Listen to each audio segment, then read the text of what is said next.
if the NFL is really taking health and mental injuries like very seriously, why are we playing football when the team is up 40-3? On today's Top Shelf Tuesday edition of the Odd Coaches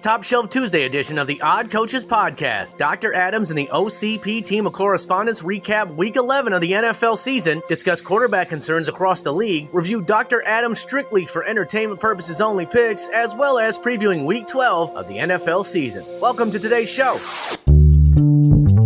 Greetings and salutations, and welcome to the Odd Coaches podcast. I am your host, Dr. Keith Adams, and with me today are two of our favorite OCP team correspondents, the Raider man himself, Chris Scherer. Chris, how are you tonight?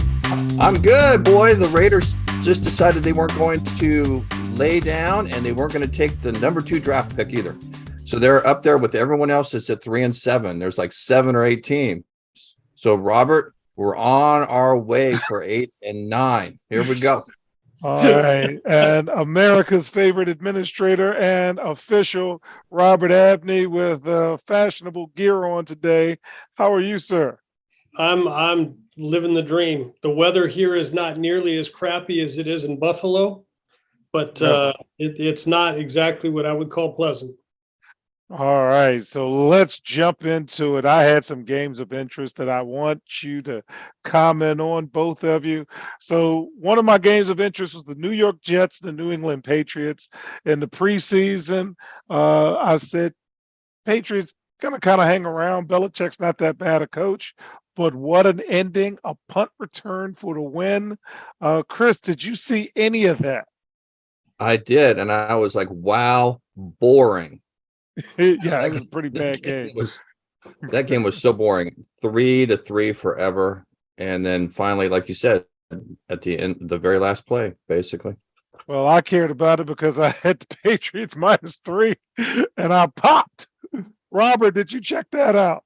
I saw the tail end of it, and I had seen some stuff on Twitter about how bad the game was. It was awful.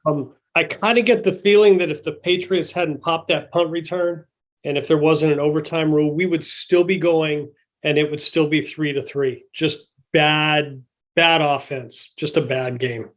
Defense wins championships. So my second game of interest was Philadelphia versus Indianapolis. And again, what an ending. Jalen Hurts led them on the final drive for victory. I'm paying more attention to Indianapolis based on the coaching piece and also Philly coming off their loss. Robert, did you check it out? And any thoughts about Jeff Saturday being 1-1 now? Again, I mean, another game which, for the most part, just bad offense, just and not a real interesting game.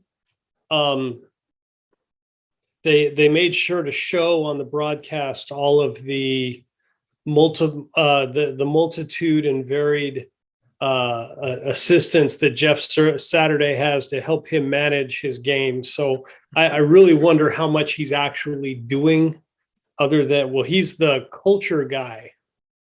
Okay. And culture is important, but there's lots of other things too. Anyway, Totten Man, what's up? What is up? And the administrator steals my thunder, joining us a little late. Happy birthday to the little one. Thank you. Captain for life. Will Cotton has joined us. So Will comes in at a good time because my third game of interest today was Dallas versus Minnesota. And fellas, I was interested in this game, one, because I had Minnesota in the money line, okay. But two, this past week, on last week's show, I had mentioned, without any hate or malice, that I just didn't think the Vikings were very good. They won some games they probably shouldn't have. But hey, take the win, as I'm joking and laughing at Will about just take the wins, man. Don't worry about everything else. Just win, baby. Just win. Sorry about the pun, Chris. So some of the Vikings fans commented on the show on YouTube. Again, we don't look for noise, but it was quite interesting. And then the week that I bet on them, and I bet on them because this is usually the time of year Dallas kind of teases you and then chokes one. so I was interested in that game, and sure enough, reality set in, and they got mollywopped at home. So, Will, did you check the game out? And any thoughts on Vikings? Oh yeah. I actually caught it after the birthday party. It was I'm sure it was people wanted to be a lot better. But the Vikings, National game of the week, Tony yeah, Romo. talking about it all since last week and all this stuff. And the first thing is, man, it's hard to win in Dallas. Apparently this year is like you got all on your P's and Q's, or else they're gonna punch you in the mouth. And I think that's happened with the Vikings. You know what I'm saying? They're riding this hype. You beat the Commanders, and you could have lost that game, really, really, if you thought about it. So it is what it is. But at the end of the day, 8-3 is still 8-3. It doesn't matter what the score is or what. But about the score, I made a comment on Twitter. I said, if the NFL is really taking health and mental injuries like very seriously, why are we playing football when the team is up 40-3? Like you're up 40-3, and y'all are still letting each other hit each other, tackle, put their brains in on the line. I'm like, dude, there's 5 minutes left in the game. Why are we even watching this? And I know it's money, advertising and commercial, all the BS and stuff like that. But it was kind of stupid to me at this point. Like you're just gonna get people hurt for no reason. All right, so Will, I'm gonna slightly hit back and say, in our real personal lives, Will played for me, and he played behind someone that's going to play a lot of minutes. And Will, you came in when sometimes the outcome was predetermined. Yeah. And we didn't have a problem then. This is an opportunity for the younger players to get some minutes, some reps, some what have you. We turned heel on that. Did I say all of that correctly? Yeah. So, all right, I got a couple of things that I want to get you guys to talk about. So, one, I didn't know this. The Washington Commanders disciplined a handful of players for violating a league rule about drinking on a team plane, but the league will take no further action. The NFL sent a memo to every team last week from Commissioner Roger Goodell, reminding them of the rule and that any violations would result in significant discipline. And this was done after the Tennessee Titans win over Green Bay. The Titans offensive coordinator, Todd Downing, was arrested for DUI early Friday. So Washington quarterback Taylor Heineke was one of the handful of players shown on the video with alcohol following their big win against Philadelphia. 72 Dolphins were probably drinking alcohol too. And according to sources, the league memo said, in light of recent events, clubs are reminded that the league policy prohibits alcohol beverages, including beer in the locker room, practice or office facilities, or while traveling on team buses, planes, at any time during the preseason, regular season, or postseason. And this applies to all players, coaches, club personnel, and guests traveling with your team. After Washington's win, it was reported that the young players celebrated with gusto in the locker room, blasting music, dancing, singing, while Rivera said he appreciated their energy. He wants them to behave differently after wins. So, Robert, as the administrator's administrator, one, I didn't know you could pop, a Coors Light on the team plane. How would you handle this as an administrator with the Washington Commanders or any team in the league? I didn't know that was a rule. I'm shocked because we're talking about grown-ups. Yes, we We're are. not talking about kids. Yep. We're not talking about kids. We're not even talking about college kids. We're talking about grown-ups who are all of legal age.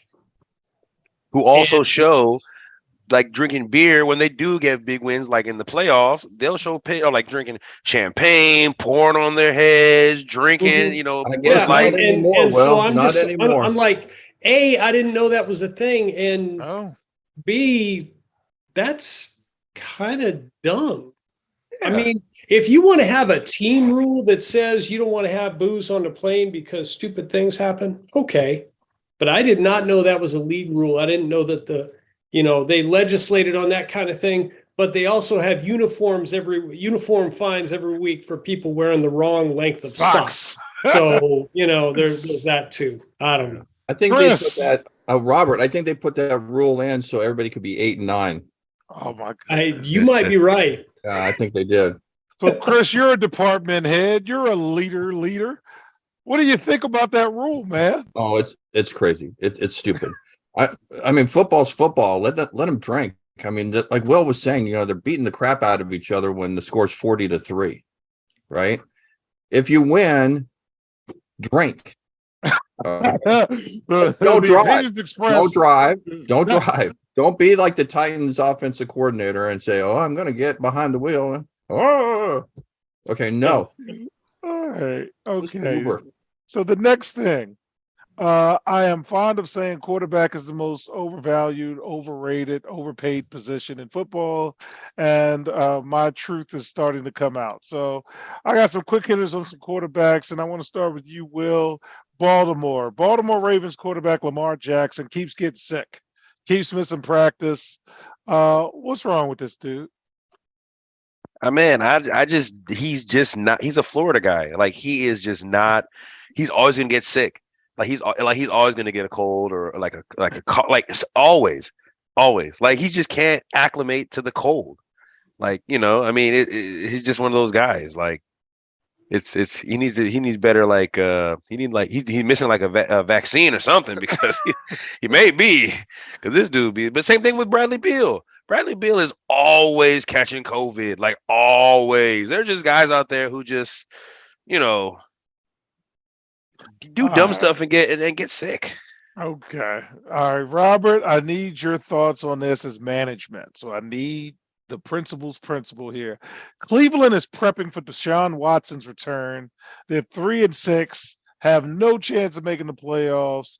Cleveland has asked for this, and I am quite confident the people won't be quiet.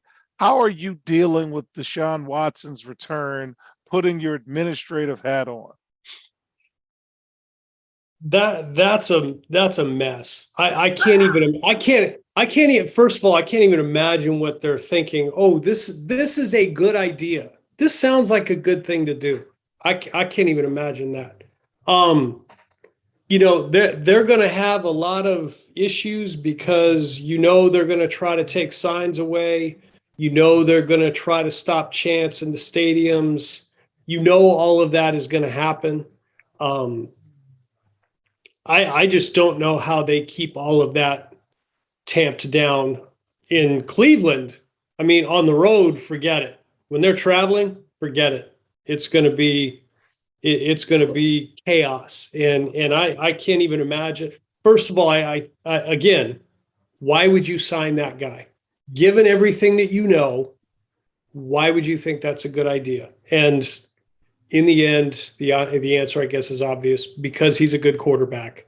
But that just seems like way more trouble than it's worth. I don't know about you guys. Yeah. All right. So, Chris, I want to take you to the Commanders, and Brian is not here, and Will can chime in after you. So, the rule is you're not supposed to lose your job to injury, but the Washington Commanders have publicly said Taylor Heineke will be their quarterback for the rest of the year. They're winning games. How are you handling this situation? Any thoughts you have on Washington just pushing the chips all the way into the middle with Taylor Heineke? When did they start making these crazy rules? Like you can't lose your job because you're injured. I mean, this happens all the time. Yeah. It's happened all the time in football. I don't understand why. Oh, well, Carson needs his job. Okay. No, I mean, he wasn't performing that well before, right? Heineke comes in, he does a good job. Let him keep the job until he proves that he can't do it. And we're talking about a division that could potentially send all 4 teams. Yeah. Will, what do you think, man? Now, you've been in the locker room. You have competed. And the unofficial rule is once you're healthy, you jump back in. That's what the rule is, unless the person in front of you is not playing well. I mean, or playing better than you. Well, what do you think as the Closet Commanders fan is? Addition by subtraction.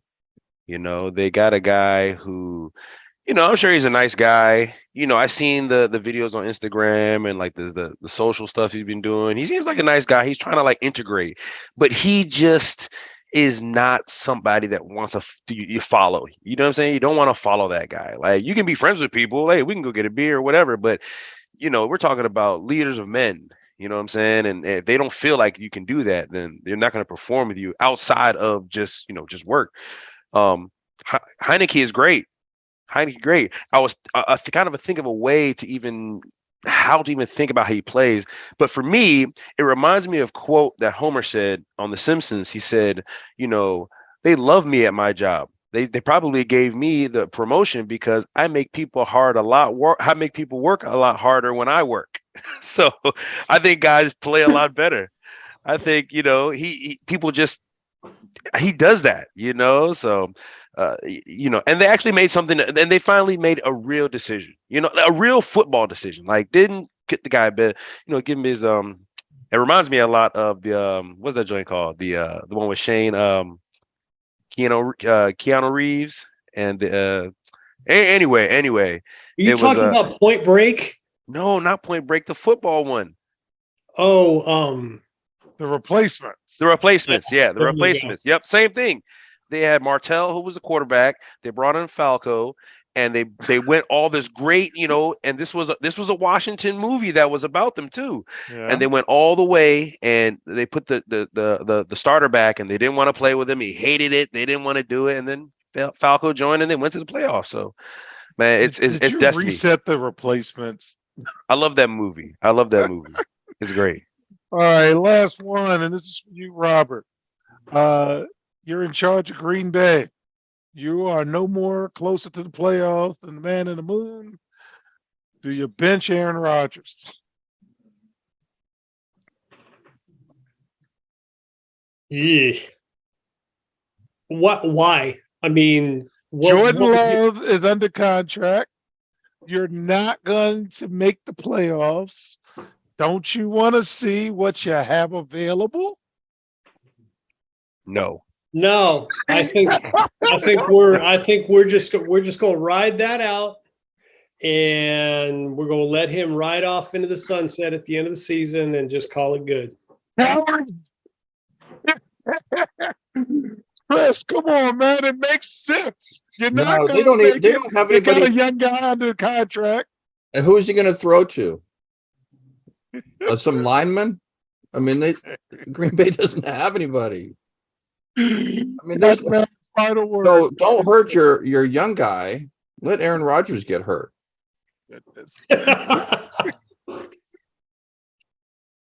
We'll save the segment before we close. Nah, I say, you pay him a lot of money. He made a lot of complaints, talking to want to be traded, want to be the best, paid quarterback of the league. And it's like, all right, man, like, you really put us in a situation. So now financially we're in the situation to make you happy. So you're not going to just get out of it. No. And we got to sell tickets. You know what I'm saying? We got promos. You know what I'm saying? We got what happened to sell? Yeah. Go on with your bad old self. Keep running on out there. Yeah. Man, they gonna say until that man can't play, he's going out every week out there. Oh, man. All right. So with that, fans, we're gonna end segment 1, and in segment 2, we're gonna find out from our team of panelists of experts what was the best thing they saw this week on the Yacht Coaches podcast. You guys are cruel. The reviews are in for Dr. Keith Adams' book, Finding the Balance, My Personal Journey to Academic and Athletic Success. College professor and student-athlete academic expert Dr. Lisa Rubin said, "There is nothing out there like this book, so I do hope people will pay attention and give it a read." Former George Mason standout Fowler Campbell said, "Consider this book an opportunity to work directly with Dr. Adams, just like I did. I assure you that there will be something you can take away that will be useful to you throughout your personal journey." Ryan Waite, a recent college graduate who is a software engineer, said, "I like how the book is based on research, which makes it good for general students as well as student athletes." The book serves as both a memoir to Dr. Adams' 30-year academic and athletic career, as well as an instructional guide to assist student athletes, parents, coaches, teachers, and administrators navigate through the challenges of finding a better balance between academic and athletic success. The book includes over 15 personal stories and anecdotes from Dr. Adams, along with numerous former players and colleagues from a variety of sports and endeavors. You can order your copy at www.ckasaveproject.org. From the main page, simply click CKA Save Project Services and order the Find the Balance book. For more information, contact Dr. Keith Adams by email at cka@ckasaveproject.org. Welcome back to the Odd Coaches Podcast in segment 2. Oh, team correspondents are at their best. So, Chris, you deserve this, sir. What's the best thing you saw today? It wasn't my team. It wasn't the Raiders. I know you want me to say the Raiders. It wasn't. It was Dallas. Dallas, I think, was the best. I mean, let's just concentrate. I still don't think Dak is as good. I don't think the Cowboys are as good with him as they are with somebody else. But that said, he did a fine job.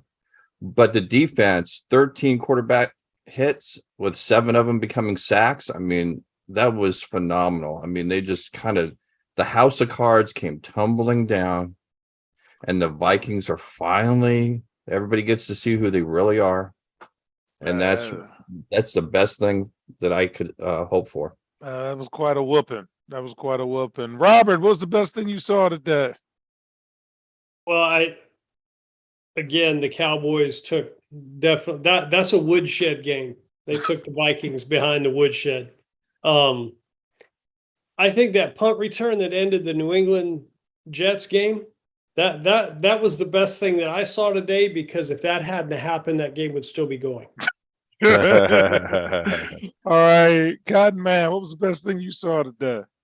Best thing today was the NFL actually made a good decision and moved the Bills and Browns to a real playable stadium and not them play in this crap blizzard that they try to say whatever. And we got a great game. Bills won, which is good for the NFL, obviously. And it was only 31-8. So it's still a solid game. And they really was slanging it out there. So, that was a good win for them. And I think that was the best thing for happening. And more importantly, they're already in town for the Thursday Thanksgiving game. And we'll talk about that in segment 3. Staying with you, Cotton Man, what's the biggest surprise of the day for you? The biggest surprise for me, man, would probably be the Cowboys. I thought they were going to win this game. But I'm talking about the defense, man, is really becoming to glue, and they're really beginning to run and get this confidence and this momentum. It's going to be an exciting to who wins the NFC East. I mean, really, all the defenses are playing lights out. Even Eagles are playing lights out. Cowboys, the Commanders are doing much better. Giants, I don't think they're really. I think their defense is like that, but I think they're really clicking. So we'll see who wins. It'll be good. So Michael Parsons chasing down Kirk Cousins. That was some dangerous stuff looking at that. All right. Chris, what was the biggest surprise today, sir? Was it that the Raiders won? Stop. Sorry. I know it's tough. Low hanging fruit, man. Low hanging fruit. Hey. Sometimes you just win. The clock's always right. The broken clock's always right twice a day. So I think it was the Colts and Jeff Saturday hanging in as long as they did against the Eagles.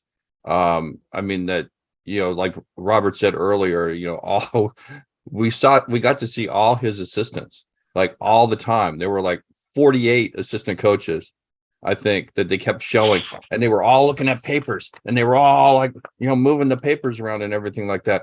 And sometimes the Colts had some good plays, but they didn't just pull it off. But Saturday has some nice ice blue eyes. That's all that matters, I guess, for people to watch. All right, Robert, what was your biggest surprise today? Yeah, but blue eyes, strong chin, right? Yeah. I was really surprised. There was a lot of bad offense today. Yeah. Not just that Patriots Jets game, but like the Panthers and Ravens, that was bad. I mean, obviously the Vikings played poorly. There were a lot of teams The that Raiders and the Broncos and other yeah, bad. I mean, there were a lot of teams that just looked really bad on offense. And I mean, I suppose that has something to do with defenses. I mean, yes, it is the NFL. There are good players, but I just wonder what that can't be the product that the NFL wants in terms of getting fans to watch games. Because if you have too many of those, like the Broncos have been that way all year. At some point, somebody's going to say, "Who wants to watch these guys? Not me." I feel Okay. you. We're going to stay with Robert. What was your biggest disappointment today? The Vikings. I really thought that would be a closer game. I was the one last week saying, well, maybe the Vikings are just that good. Maybe they aren't. I don't know. All right, Cotton Man, what was the biggest disappointment today? I think the Jets, I think that team thought they were turning the corner. They were in first place, I think maybe last week or 2 weeks ago or something like that. So they were on the rise. They were saying, the Patriots are going down, and at the end of the day, it's the same story. Same Jets is what I saw Same Jets, online. right? It don't Same matter. Jets. Yeah, so that's my biggest disappointment, man. But we'll see what happens. All Well, right. everybody's got to be 8-9 or 9-8. So everybody's got to lose at some stage. All right, Chris, what was your biggest disappointment? The Giants. Yes, What in the world? I mean, okay, so we've been saying that the Lions, they fight and they fight and they fight and they fight. But They play hard, Will. They play hard. I mean, you're playing at home and you lose. They basically doubled your score in beating you. The Giants were a disappointment. Yeah. They're making me pause for Thursday, but that's segment 3. Chris, what should we look for next week? And I'm paying extra attention, fellas. I think every Thanksgiving Day game is what I would be watching. I mean, again, all those games are. I can't wait for them. I mean, we start off with Buffalo and Detroit. We go Buffalo, into the okay. Giants and Dallas, and we then end up with New England and Minnesota. So I think that we should have some great games all Thanksgiving Day. Yes, listen, I need to see what direction I'm going in. Okay. Robert, what should we look for next week? And the Bills better show up, because don't look now. The Lions have won 3 in a row. Yes, they have. Yes, they have, man. That Minnesota New England game, that has given today's result, that has the potential to be real ugly, because there was not a whole lot of offense between those two teams. But Vikings should win because they should be able to put up some points. But we'll see. You would think, and it's a short week. Short week. Teams on short weeks a lot of times don't play real well. But those games, I agree with Chris. All 3 of those games on Thursday should be pretty good. And I just Thanksgiving's my favorite holiday because I'm just going to eat myself into submission, right? Well, I got my notebook here, and shout out to the state of Maryland for finally waking up. What should we look for next week, sir? Outside the strictly for entertainment purposes only. Yeah, exactly. I think the Giants Cowboys game is going to be a really good one, man. I think everyone's going to be chilling. Everyone's going to eat. They'll be looking at watch the game. It means something from the division. Obviously, every game means something. Thursday. Oh yeah. You got to win those ones. I think that's a great start with the Bills and the Lions. I think hopefully that'll be a nice 30, 35 point game each. Just not a lot of just have to watch. Just know there's a lot of bombs and touchdowns happening. So I don't know if I'll make it to the Patriots Vikings with the 7-10 scores by then. I don't know if I'll make it, but I'll watch it. Because that's all we do. All right. So when we come back, fans, we'll talk about things strictly for entertainment purposes only. And quite frankly, I was entertained finally. And we'll be right back on the Odd Coaches podcast.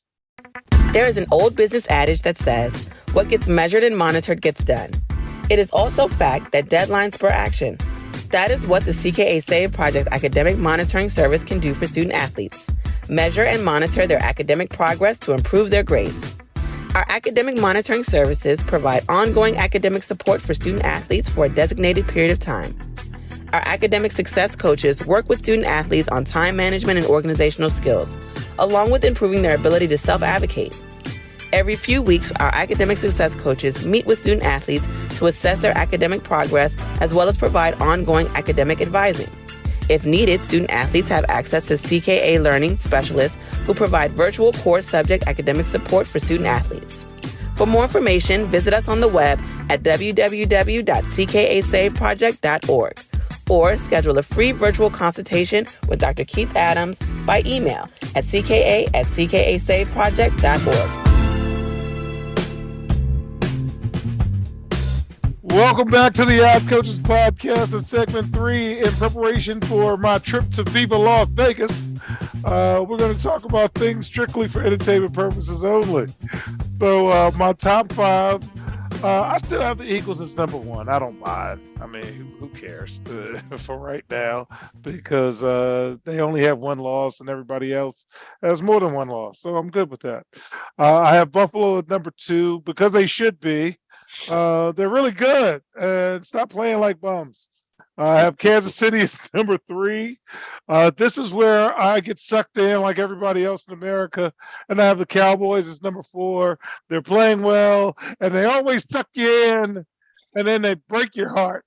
And I have the Dolphins as number 5. Outside looking in, Minnesota, Baltimore, and Tennessee. Last week I was 3-2 with my picks. This week I was 4-1, and I am plus $32, gentlemen. First round is on me. Round of water, that is. I had New England -3. Got that one. I had the Rams in New Orleans over 38.5. I jumped on the 38.5 because I just thought that was low enough that they could get over it. My 2 play of the week was Washington and Baltimore winning. My 3 play of the week finally came through. It was Buffalo, Philadelphia, and Cincinnati, although Cincy wanted to make it interesting at the end. And my upset of the week was Minnesota over Dallas. Didn't work out for me, but that's kind of how it works out. So my season totals, Pittsburgh over 7.5 wins. It's just not working out for me. Jacksonville was on a bye. Buffalo over 7.5 wins. Over 11.5 wins. And they have 7. Chargers play now, I think, or is they playing Monday? But we'll see what happens. Minnesota over 9. They're already at 8 wins. I'm digging that. New Orleans over 8. They are at 4 wins. Philadelphia over 9. They are at 9. So their next win is my first winning ticket. And the following bet, I have San Francisco over 10, and they're at 5 wins, and they're on a bye. So week 12 games to watch. On Thanksgiving Day, we've got Buffalo versus Detroit, as we mentioned. I'm going to go with Buffalo with that. I haven't seen the spread, but there's always the money line. Giants and Cowboys. Sorry, Mr. King. Got to go with Dallas. And is this when they break my heart? And New England versus Minnesota. As much as I like New England, Minnesota wants to get that taste out of their mouth. I gotta think they're going to be frothing at the mouth on that one. And then for the regular Sunday games, there's 3 I care about. Cincinnati versus Tennessee, Chargers versus Arizona. Put Cliff Kingsbury away, put him out. And Rams versus Kansas City because the Rams are just dying out there. And it's not even funny. Not even funny. So final thoughts from the OCP team, starting with Chris. Chris, any final thoughts, sir? Well, my final thoughts are just looking at the overall season. I mean, every single team we thought, or that I thought would be half decent, isn't. And every team that I'd never really heard of lately, here they are. Yeah, well, that's about right. Robert, any final thoughts from you, sir? Just I I said a few weeks ago that I thought that people would start, things would start to shake themselves out a little bit and we'd start to figure out who's good and who's not. Not so much. We still don't really know that. Still don't know it. We don't really know. And Will, any final thoughts, sir? Oh, only thoughts, man. We're getting again. It's getting good. We'll see who can pull it out, man, and gets to the playoffs. But last week I was in Vegas. I was able to see the Raiders Colts game. And Chris, I got you a hat. Go Raiders. Let's go. There you go. Well, fans, this is Thanksgiving week, and Will thought he would never hear this again. Last time Will heard this was probably 2004, but Thanksgiving is my favorite holiday. That is a shoot. That is for real. And my old high school coach, the late great Hank Galata, used to give us a Thanksgiving message, and I tried to do my best to give a message to my players. And Thanksgiving's my favorite holiday because it's the one time we pause. The meal brings us together, sports, conversation, so forth, at least for a small shining moment before it becomes commercialized and we hear Mariah Carey every 5 seconds. We at least just say thank you. So it is a wonderful time. I am blessed and highly favored. I get to hang out every week with people I care about. I finally got headquarters here. I got a background. I got a basement. I got a wife that lets me gamble. I work at a place that I enjoy going to every day. So again, I hope all of you out there, my panelists, as well as our audience, get to enjoy themselves at least for a brief shining moment before it becomes gimme, gimme, gimme.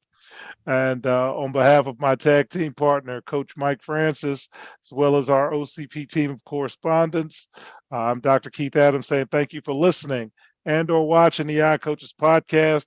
On the screen, Kelly's going to put a like, subscribe button with a little ding on it, I hope.